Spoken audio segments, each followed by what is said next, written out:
ese koko hari ikibazo gikomeye hagati ya Nkusi Queen ndetse na mukuru we Nkusi Linda? Ese koko mu by'ukuri ni ikihe kibazo baba baragiranye cyatumye aba bakobwa bombi bashwana bugeze ahangaha? Ese ni ikihe kibazo ushaka kugirana n'umuvandimwe wawe muhuje amaraso kandi muhuriye kuri byinshi ariko ugasanga muri kugenda musubiranamo?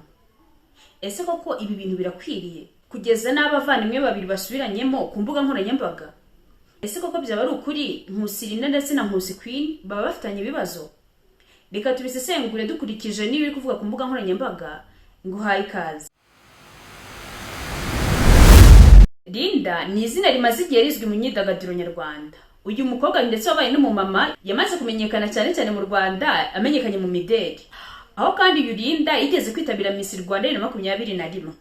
Nkusi Queen nawe ni murumuna we. Nawe izina rye ryatangiye kugenda rigaragara cyane cyane ku mbuga nkoranyambaga, mu mafilime ndetse no mu zindi series zigiye zitandukanye. Ese ubundi ikibazo cyaba bombi cyaba cyaratangiye gute kugeza n'aho abantu batangiye kubibazaho?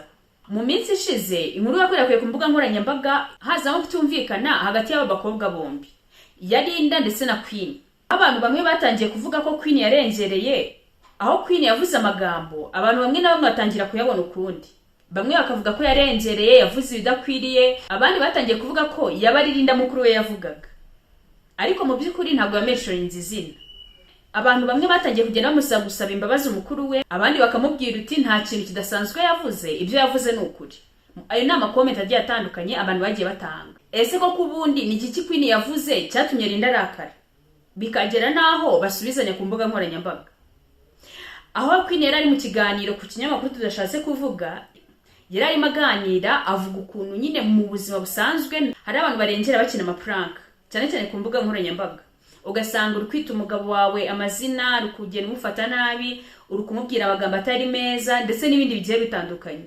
Avuga ko bitari bikwiye kugira ngo umuntu w'umugabo uba wamwita ikindi kintu, cyangwa se ukabikoresha mu buryo bwa prank ariko ugasanga uri gusuzugura umugabo wawe. Avuga uti ntabwo byagakwiye kugira ngo ufate umuntu w'umugabo wawe wamusuzugura imbere ya kamera ngo muri mu maprank, kuko abantu bashaka kubifata ku buryo bugiye butandukanye. Ayo magambo rero Queen yavuze yamukozeho, aho noneho Linda yatangiye kwiyumvamo ko ari we bavuga, atangira kubigiraho ikibazo. Linda noneho akibona ikiganiro Queen yakoze byamwanze mu nda, ntiyatindije, aho yagiye noneho kuri channel yiwe ndetse n'umugabo we batangira kugenda bavuga amagambo berekera nkaho nyine basa nkaho bababaye cyane, bavuga ku muntu wagiye kwicara ku gitangazamakuru akavuga amagambo yo kubasebya. Ariko mu by'ukuri Queen ntabwo yari yavuze ko ari Linda ari kuvuga. Wenda nuko nyine hari ikintu gishaka kuba umuntu agahita yiyumva bitewe n'ibyo akora, agahita we yiyumva. Ariko mu by'ukuri ntabwo yigeze avuga ngo n'uyu nguyu ndi kuvuga. Noneho rero Linda yahise afata iya mbere, we n'umugabo we bajya kuri channel yabo, bajya kuvuga n'agahinda kenshi, bafite uburakari bwinshi, bavuga ku muntu wagiye kuvuga ku muryango wabo. Batangira kugenda bitana ba mwana, bavuga ngo umwe ngo yabyariye iwabo, undi yabyariye iwabo, mbese ibintu by'incyuro. Abantu rero ibi bintu bagiye babyakira mu buryo bugiye butandukanye. Hari abagiye bavuga ati se ni gute umuntu nka Linda mukuru, umuntu w'umubyeyi yarashatse, dore ko ngubu afite n'umugabo, ashobora guterana amagambo na murumuna we? Abandi bakavuga se niba koko ko atigeze avuga izina, kuki aribo bahise baza bakavuga? Ikindi kandi abantu benshi bibajije, ese aba bombi bafitanye ibibazo? Wenda bakaba bafitanye n'amashyari cyane ko bavuze ko Queen ashobora kuba afitiye ishyari Linda. Ariko se ibintu yavuze byaba ari ukuri? Birakwiye ko umuntu ashobora kujya kuri kamera n'umugabo we bagakora amaprank wenda bitana ibintu tutazi? Ese ibyo bintu mwe mubibona mute? Mubona Linda cyangwa se Queen bararengereye? Ariko noneho ikintu cyatumye abantu benshi bibaza kuri ibi bintu nuko aba bantu bombi bavukana, abantu bahuje amaraso, abantu basangiye ibere, mbese ibintu byose babihuriyeho, ariko ugasanga bari guterana amagambo ku mbuga nkoranyambaga. Ibi bintu byatunguye abantu benshi.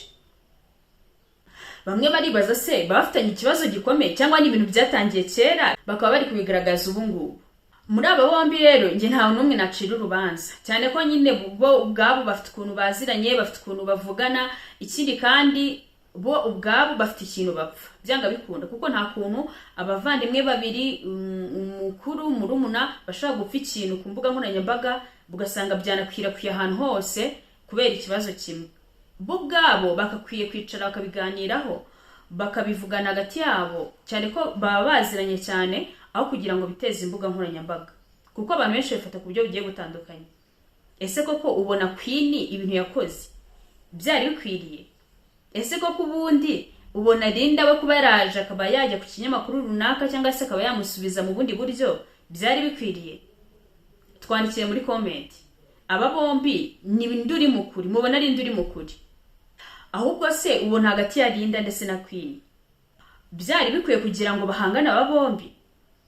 Twandikira igitekerezo cyawe muri comment hasi utubwire uko ubyumva. Kandi rero ni wakunze iyi video ndagusaba kanda like, share ndetse na comment kugira ngo tujye dukomeza kubana mu bindi biganiro bigiye bitandukanye n'izindi nkuru zigezweho z'imyidagaduro kuri channel yacu Nerika TV.